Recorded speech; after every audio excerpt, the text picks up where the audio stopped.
it's Ilana and welcome back to my channel. So for today's video, I have a special lady with me. Hi. This is Sheila. Sheila, do you want to introduce yourself?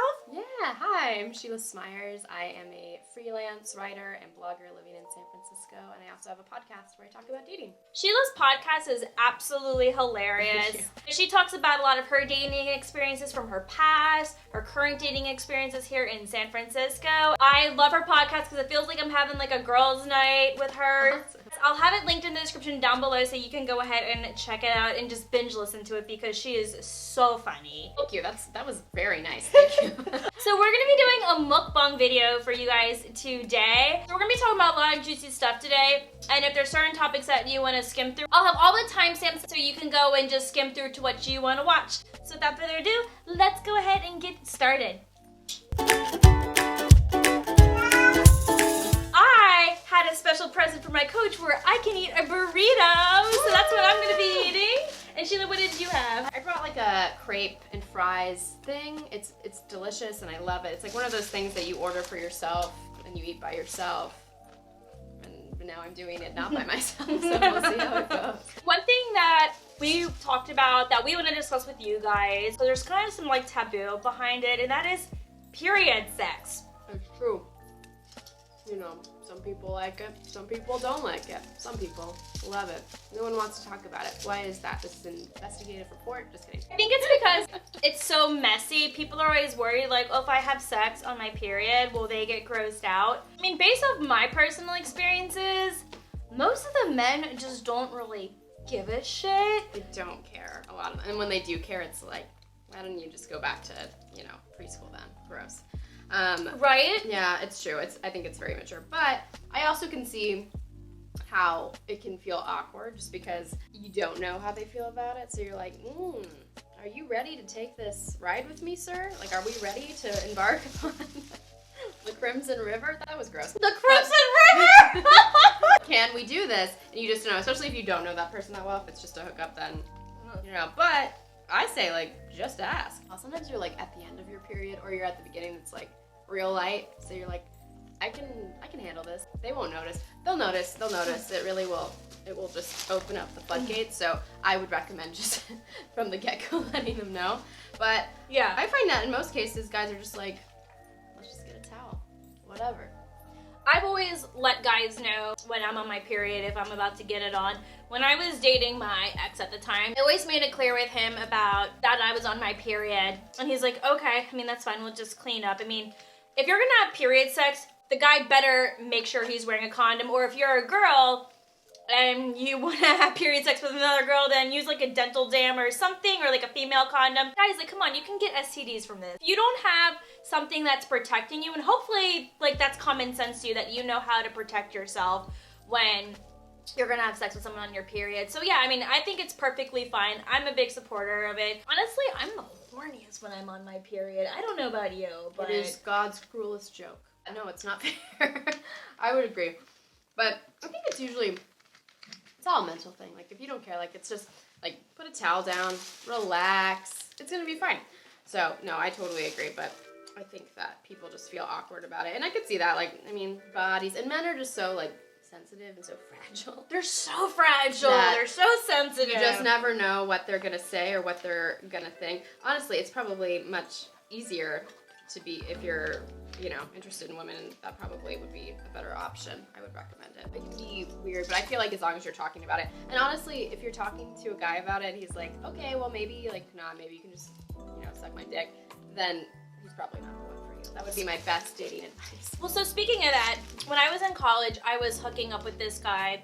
I remember my sorority did a social with the fraternity. I went back. And here's the thing, I just wanted to make out with the guy that night. That was like literally all I wanted. I just wanted to make out with someone. And then I ended up going back to this place even though I really didn't want to. And here's the thing, like, I was on my period. So, you know, I told him, like, listen, like, I'm on my period. And he was like, okay, that's fine, whatever. But the thing is, I really just wanted to focus on him. I was more than happy to just make it all about him and not about me. The thing is that I really didn't want to do anything further than that. And I had felt really pressured to go over to his place even though I really didn't want to. That sucks. It is what it is. So I focused on him, but he like really wanted to return the favor to me, and I said, no. I mean, as thoughtful as that is for you, I'm on my period. Like, Like, he wanted to go down on me. Oh. So that's where I draw the line. But see, this is before I told him, and I was like, no, like, I appreciate that, but I'm on my period. I don't want that for you. And he goes, oh, that's okay, it's not a big deal. I'm like, I was like, no, it's a big deal because I'm wearing a tampon right now. He doesn't know what a period is. He's like, well, period. I'll just that's fine. Like, I know you're like, dude. He definitely knew what a period was. It just that some men, the point is like they just don't care. But I told him, I was like, no, like, come on, like, I have a tampon in right now. And he goes, oh, okay, yeah, probably not. But it's fine, like, I'll make it all about you. So I just made it all about him that night. We didn't have sex. It was more just like foreplay. I think the most awkward hookup I've ever had, to be honest with you. It really goes to show you that, like, men don't care. At least from my experiences. I'll take it anyway, any place, anyhow. Yeah, and I'm just curious to know if you are a lesbian or if you're a woman who also likes women. I mean, I'm not gonna like go against your genders and your sexual orientation. That's up for you to decide. I'm just curious to know, how are you when it comes to having sex with women on their period? Like, comment down below if you're comfortable sharing, because I'm really curious. I feel like that subject isn't really even talked about, where it's lesbian period sex or women on women period sex. Please enlighten us. As long as like you're comfortable doing it, that's all that matters. I have no problem doing it because, like I said, I'm at my horniest when I'm on my period, but I just don't. It can be hard to fight the urge. I just don't want a guy to go down on me because that's like it's gross. I don't want that for you. There are better things for you out there. This is not it. But no, it's true. I agree.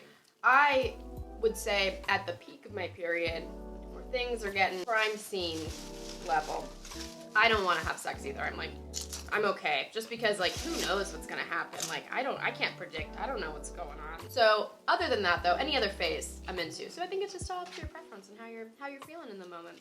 And in that case, yes, I probably would also just go down on him to be kind, to be, as a gift from me. Good. I would not want someone to go down on me if I was on my period either. That reminds me, this is random, but so the first time that anyone ever went down on me when I was in high school was when I was a boyfriend. And I was like so nervous, and I was like, I can't believe it. He had a TV on in the background. We were watching a movie or something, and it was this like action movie. And so like as he's doing it, I'm already like, I'm not in it, like actually, like I'm not enjoying it because I'm so like, whoa, this is insane. You're actually doing that? Like you're putting your mouth down there? Damn, people do this? Like I felt like such a grown up. And I look up at the TV, and on the TV, it was an action movie, and some girl just got like hit in the face, so she had blood all over her mouth. And I remember it was the worst visual to have at that moment. It wasn't okay. And so, yeah, not for me. It's like really related to like period sex, but it's topic of also leaning on someone's dick too. Oh yeah. Oh gosh. That is like the worst. So I actually had my gyno appointment not too long ago. I had explained to her, it's like lately, like every time I have sex with a guy, like I always bleed on their dick. And I'm really embarrassed by it because a lot of them have had poor reactions. And that, that's on the guy, of course. That shows you how immature and not understanding he is. It's still embarrassing. I don't want a guy to be embarrassed. Like, I want it to be natural because it's probably as her like, vagina just tearing up on me, or it's is it failing you? Your vagina is there like really something, letting you down. And I was like, is something wrong with me? And one thing that she explained to me, she goes, it could be that, but also one thing that's really common that women don't realize is if you're taking birth control, it could be like a side effect of your birth control. Oh, that's true. Where it could be like uterine lining that's built up and that hasn't been released. So, a guy's penis just kind of takes it out for you. This is the funniest conversation to have while eating. I was really surprised by that because that's something that I'd never even thought of. So if you feel like you have bled off after sex and you're not on your period, but you're on birth control, it could be a side effect. And that's something that I can, start telling guys. But I also want to make sure that it is a side effect. But she also told me if it happens again to come in and get it checked out to see if it's not like or tear or whatever. Hopefully and if it was really just like uterine lining, because they're able to distinguish what's blood and what's uterine lining because they both look the same. Really blown away. I was like, I didn't realize that it could just be extra uterine lining this whole entire time. It was the uterine lining. That's happened to me before. I talked about it on my podcast. I remember, yeah. Yeah, that was a bummer. That sucked. No, I wasn't on my period, but maybe that was happening. I don't know, but I bled quite a bit. It was a shock to all. We both were like, oh, didn't see that coming. So then he felt like I had lied to him and didn't tell him I was on my period. And then we argued. I won the argument. He literally argued with you? We wasn't arguing like whether or not he believed me, but it was more just like he was very accusatory. He was like, so you just didn't want to tell me? I did not know. absurd. It is that I did, and this is a great tip. A great Yeah, life no, tip, share I your would say. story, please. A life hack is if you accidentally bleed because, I don't know, for whatever reason, whether you're in your period or not, and then they get upset, all you have to do is flatter them and say, wow, what a powerful penis you have there, sir. I had no idea that you were gonna, you know, just like rip my shit up, but you did, because your penis is so large, so awesome, and this is the results of a powerful penis, and then they're totally fine. It's funny, I've actually never, like, considered stroking their ego. I mean, because, you know, guys like to brag about the size of their dicks. Personally, I think that the girth size matters more than, like, the length, in my opinion. Yeah, that's true. Nobody wants a pencil dick. Yeah, nobody wants a pencil dick, because that just feels like a finger, right? And let's be real, something a little bit thicker just feels better. Yeah, fingers are weird. Gross.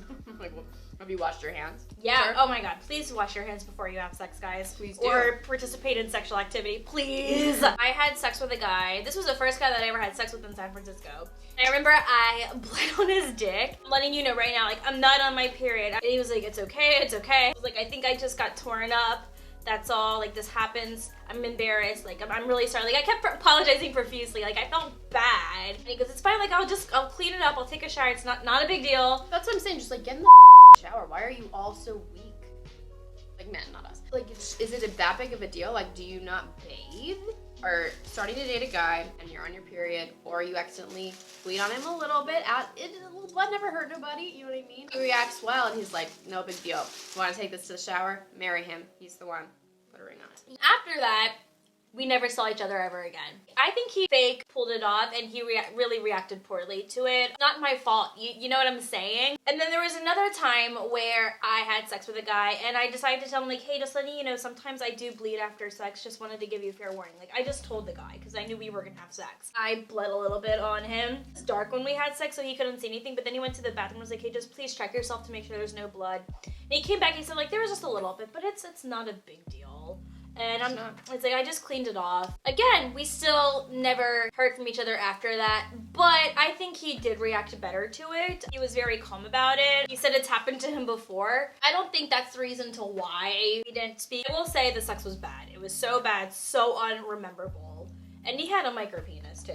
Oh, it probably made him feel good then, that he was like, my penis, it did something in there, you know what I mean? Yeah. Like, it probably was a nice feeling. Micro penis. Gosh. Let's talk about micro penises then. I mean, I don't know if I would count it as a micro penis. It was quite small. Probably because it was like one of those where you're like, you may enter at any moment. They're like, I'm already here. You're like, oh no. Well, oopsie. I don't think that you can salvage that, but that's not fair. I mean, I'm just gonna say, if you have a micro penis, like, you better be good with your tongue. Amazing. You better, like, really have the skill set down and be able to compensate for that. And a good heart never hurts. So if you're a man who's got a small pee-pee, you better be going down, because it's not fair for you. It's not fair for the woman. Because you know, at the end of the day, you want to please your woman sexually, right? Unfortunately, sometimes for us, it's not gonna help. Even if you have, like, a girth size, the length does help, but also like I think... chode. Yeah, shows. You know, it's not something you can control with. You can't help it, and that's really sad. It's not. I feel we bad. do sympathize. We do sympathize with this, but just know that, just be prepared to compensate, because if you can just go at it all night long with your tongue, we'll be a-okay. We'll be fine. We promise. Women love it when their man or their woman goes down. I do like it. Doesn't happen enough, I would say. It doesn't happen enough. And it's very silly, and it's very immature. If you're a man, you don't like it. That's very dumb. If a guy tells me, I'm not gonna go down on you, I'm like, okay, well, I'm not gonna go down on you. Fair is fair, right? Do you think I enjoy, like, having, like, your entire ball sack in my mouth? Not really. Not always. But it's just something you do. It's a nice thing to do. I definitely do enjoy giving head. I'm more than happy to do it. I definitely want to please my partner in bed, just because that's kind of like the purpose of sex. It should be about emotional connection and pleasure. Even if it's just like a one-night stand, it's still a moment that you're having where you still want it to be awesome, right? That's true. I don't dislike it, but, like, it's labor. It's a lot. It takes a lot of work. It takes depending on how you're doing it, it can really, you know, fuck up your jaw. Hurts your back if you're really getting into it. And so I'm just saying that, like, we all put in the work. Do your part. It's not that hard. But no, I agree. Especially, like, you know, it's a nice thing to do, especially for someone that you really like and that you want them to be happy as well. I feel like it's just part of the whole thing. Good advice. Yeah, no, I think it is good advice. These are topics that people are really uncomfortable talking about, and they don't know where to go to get kind of helpful information or advice on this stuff. The podcast was super easy because it was like just me and my friends, and we're just drinking wine and just talking about life, men, dicks, you know, all that. And she's explicit AF on her podcast, so if you really love the juiciness stuff, you're gonna love her podcast. I listen to your podcast a lot when I go to the gym. I like to listen to podcasts in general. Oh, me too, yeah. And so I've definitely listened to yours a lot when I'm working out. Your podcast is coming back out with new episodes soon, isn't it? It is. Tell them. Hello. I don't have a release date yet because I have a bunch of episodes that I'm in the process of editing and recording, and I just wanted to have them all ready to go so I can have them come out more often. The first season they came out every other week, and the next season they're going to come out every week. You should do it every week. Yeah, they're hard to produce. Yeah, because I'm a one-woman show, but I have given myself a hiatus so I can have them all prepped. So Perfect. Hoping in September. But if you follow me on my Instagram for the podcast, I'll release the date. But there's a whole season waiting for you to binge if you like. It's called It's Not She, It's You. It's pretty much just about me. My friends call me she, so it's a play on words. But I pretty much texted every single guy I've ever dated, and I asked them if they would be on the podcast. Dude, like, more power to you. I think that's so awesome that you consider myself to be a confident woman, but that's like a whole new level of confidence that I just don't have at the moment. It's been humbling and embarrassing, but also great, like really funny. They've all been really civil with you. Yeah. So I texted a bunch of them. Some of them said no. Obviously, some didn't respond, but some did say yes. But the podcast itself, every single episode, I talk about a different guy that I've dated, whether they interviewed or not. And I have a different co-host, which is one of my good friends on. I try to pick someone who was with me in that time of my life so they can give some insight to the story. And then you get to kind of hear both sides when I do have an interviewer on about what happened and how we feel it ended. And the whole concept is like, who was at fault, me or the guy, which is very stupid. It's like, it's a joke because like obviously, you know, some things just fall apart, some things just don't work out. Like it's typically a mutual thing, but it's sassy. But some of those things, like though, it's okay to say like whose fault it was. Yeah. I mean, because at the end of the day, usually not mine. I'll tell you that much. I think there were like 1 or 2 episodes where you did say it was your fault though, right? If I remember correctly. There were a couple that I was like, you know, now that we're revisiting this, I'm realizing that perhaps it was she. And I let my friends choose at the end, whoever was on the episode, after they listened to the interview. Yeah, that's we awesome. Go back and we decide. But it's been really fun, and I really like it, and it feels very natural because it is something that I do with my friends anyway. And I think it's great. I mean, it's kind of like your YouTube channel, just being able to like sit down and speak to, you know, other women. And I am a big fan of womanhood, obviously, but also just like female friendship and how we connect with each other and how we support each other and talk about relationships. So it kind of feels like an extension of that. Plus, I talk to my exes and tell embarrassing stories about me bleeding on them. So it's good. It's all good. I mean, I really enjoyed your podcast, so I look forward to the new season coming out. Yay. So, again, I'll have her Instagram handles and the podcast link so you can go binge listen to it and follow both of her Instagram accounts so you can get your dose of It's Not She, It's You. Yay! So we can transition into just a couple, like, we can quickly talk about, like, dating in San Francisco. Mm-hmm. I am sure you have your fair share of dating experiences in San Francisco. I have my fair share. Are you dating anyone right now? Not right now. So I've been very burnt out by dating. Mm-hmm. So I have not been on a single date in 2019. Not to say that I don't want to go on dates. I do. I'm still very much active on dating apps right now. I'm still swiping. I do like going on dates because it's a social opportunity. And I'm so extroverted that I love being around people. So that's kind of one thing that I do love about dates is that I get to hang out with somebody. That's true. It is fun. It can be fun. It can be very fun. And you get to have a conversation with someone and just get to know a person. And even if it doesn't work out, that's okay. At least like you're just getting out there and you're doing something with your life. You're keeping yourself busy. That's like one thing that I do like about dating in San Francisco is that it's really easy to find a person to just go grab a drink or a coffee with. That's true. There's a lot of men here too, so if that's what you're into. Oh, great! But there's a lot. There's a lot of dudes in the city. I think a lot of guys struggle with dating in San Francisco because there's not a lot of women. I think tech has destroyed San Francisco. There's so many awesome like companies and startups that make really cool products and they're really exciting. But at the same time, a lot of those guys are so committed to their jobs, and like, I get it. It's so expensive to live here. And I mentioned that in my Dating San Francisco video before. That's true. They're so focused on their career because they want to always make sure that they're able to afford their life, so they have to keep working and keep hustling. And that's where I find how dating can become so toxic in San Francisco, is due to the tech life. I don't know about you, but I've ran into so many guys who are always working on the weekends, or they'll be up on a Friday night still at work, and I'm just like, how am I supposed to spend time with you? You're always working. Like, you're letting your job consume your life. It's like they don't know how to have work-life balance. They don't know how to balance and manage their time. Personally, I think that's all on them.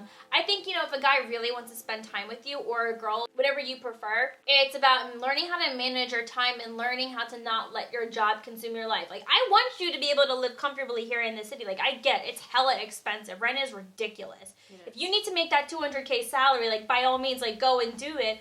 But don't forget about the person you're dating. Like, don't be selfish. I have a different perspective. But these like nerdy ass dudes who have no social skills, got these really great jobs. There's a lot of them. And then they roll up and they think they're so sexy all of a sudden because they're like, I live in Nob Hill, and like I've got my weird scarf now, and like I have this great job.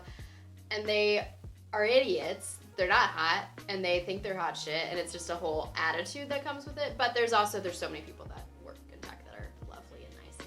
And then you also have the marina bros who are like the same way too, who think they're hot shit because they're also software engineers who work at this cool startup, or they work at like Facebook or Google. Don't do it. Marina's like, it's out. It's canceled. I have like a love-hate relationship with the marina because the marina is such a great area. It's beautiful. There's so many fun things to do there, which is why I can see like why it attracts the audience that it does, because there's so many fun things to do. I don't know why it's always the douchey crowd, but at the same time I get it, because the douchey crowds, they want fun, exciting things to do. They've got their sweaters tied. They've got their boat shoes.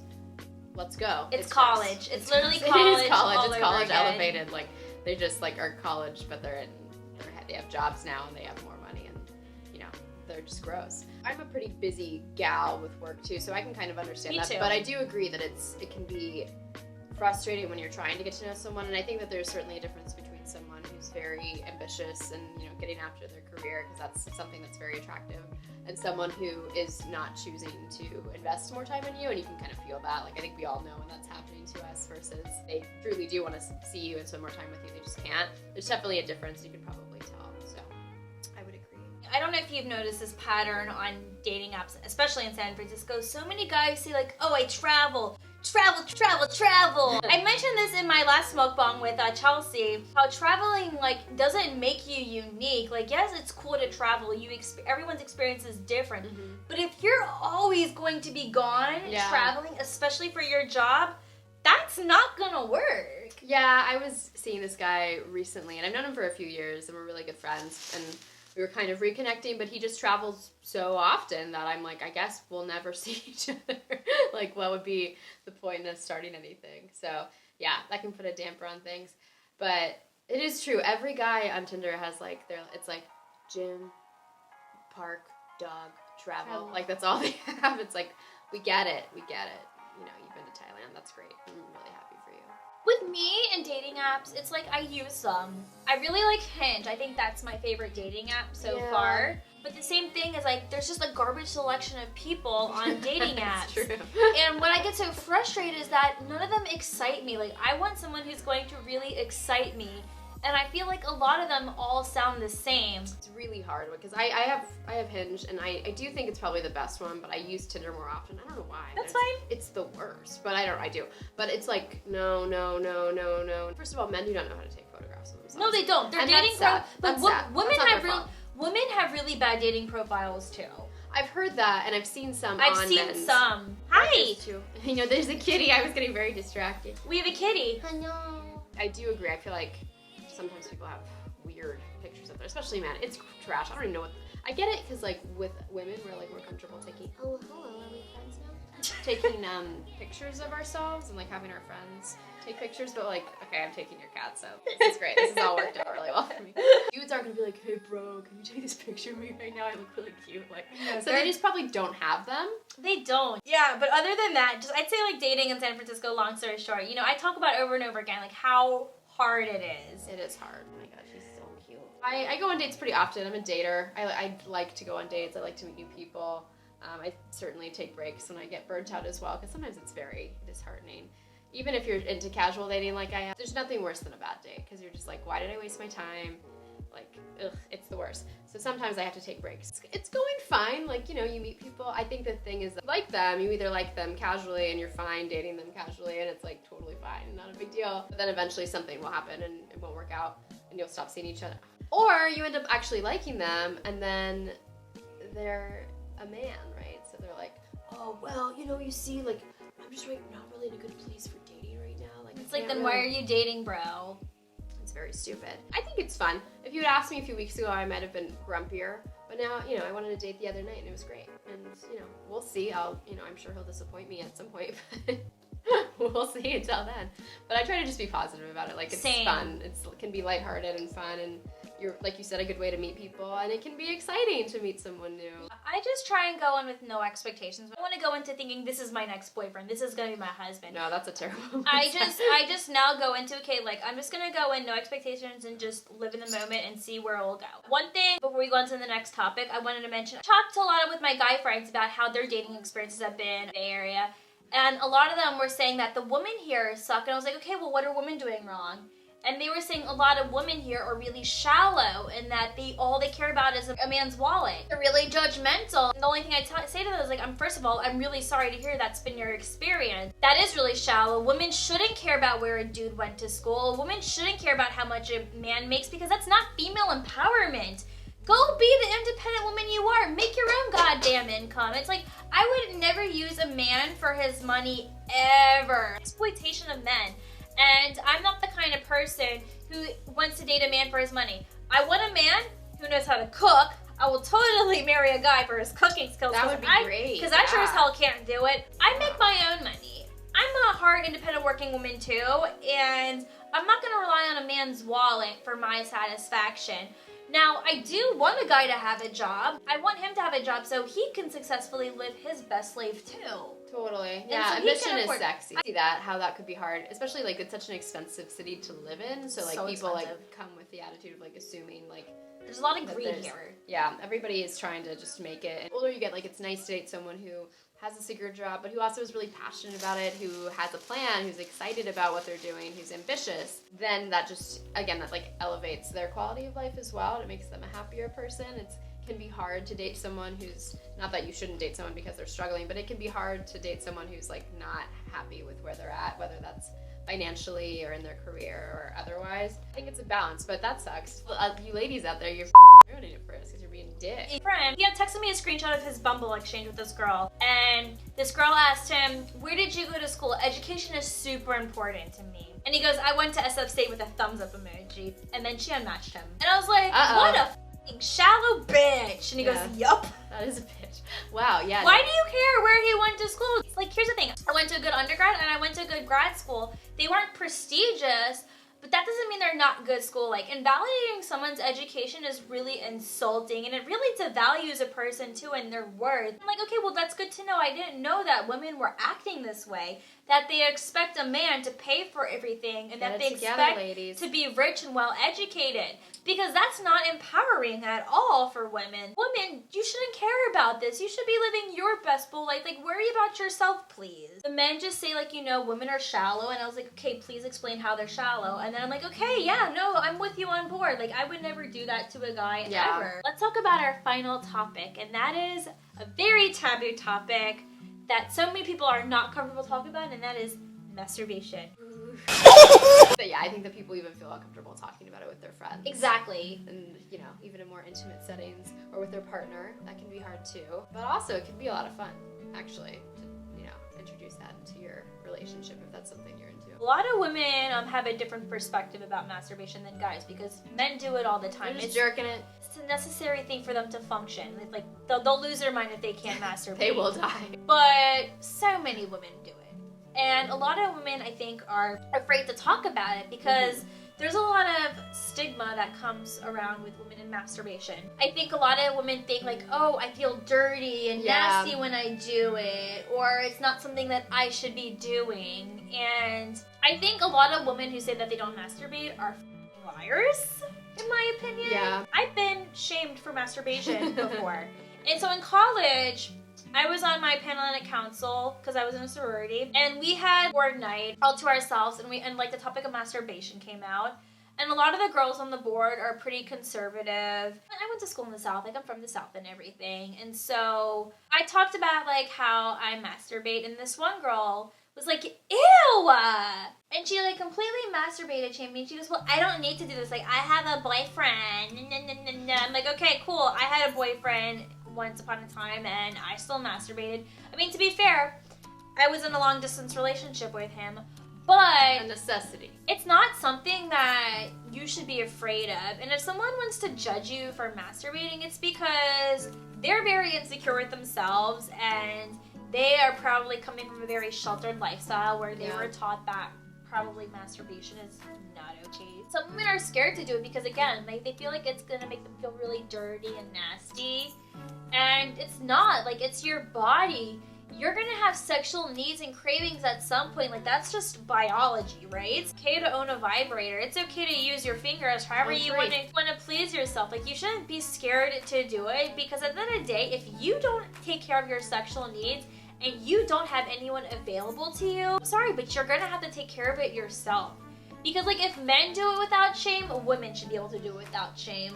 Yeah, I think that another thing is, like, even if you don't necessarily feel like gross about it, it's also like, right, like, it's so common, like, we all know that men are just fucking jerking it, but you know, they're going for it, and we all know it, and we're all like okay with it. We've all as a society accepted it, but then the same is not true for women. So that means that there's not a lot of information out there. There's not a lot of resources. So I think I think another thing is that, like, sometimes you just, like, you don't even know what to do. You're like, how do I even go about this? Even if you've had sex, you're like, I don't know, like, and you feel like you can feel dumb, right? Because oftentimes too, like, with masturbation, like, the goal is to orgasm.